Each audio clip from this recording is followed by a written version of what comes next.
भाई ने पूछा क्या जीपी फंड लेना जायज है? देखिए इसकी 3 सूरतें हैं। पहली सूरत इसकी ये है कि गवर्नमेंट की तरफ से या जिस कंपनी में जो आपको पेंशन देगी बाद में, वो उस कंपनी के जो मालिकान हैं या गवर्नमेंट की तरफ से ये हो जाए जी आप अपनी तनख्वाह में से इतने पैसे जो हैं वो हमारे साथ आप डाल दें, हम इस तजारती फलां जगह तजारत करेंगे, तजारती मुआहदे में हमारे साथ शामिल हो जाएं। बाकायदा तौर पर उसमें मुआहदा भी हो कि तजारत के तौर पे वो गवर्नमेंट पैसे ले रही हो। ये पहली सूरत है।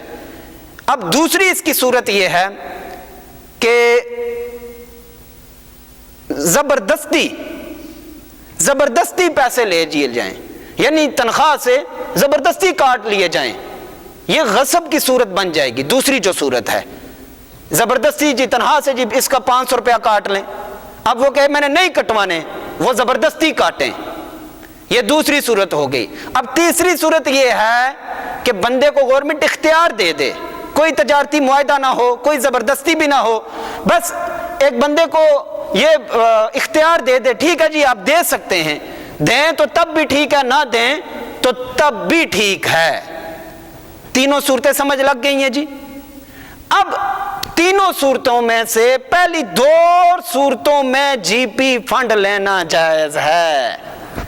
पहली सूरत में क्यों जायज है? उसमें बाकायदा तौर पर तजारती मुआहदा हुआ है कि इतने % जो हैं वो आपको देंगे, हम फलां जगह तजारत कर रहे हैं, या तजारती मुआहदे में लिखा गया है बाकायदा तौर पर।